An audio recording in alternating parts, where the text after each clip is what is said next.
Hello and welcome everyone, CarMAN back with another video, and today I'm going to be sharing with you guys my Hummer H3 Alpha.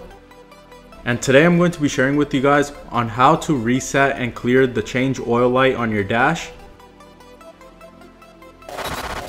So after you've changed your engine oil, this is what you want to do. You want to put the key into ignition to do not start the vehicle.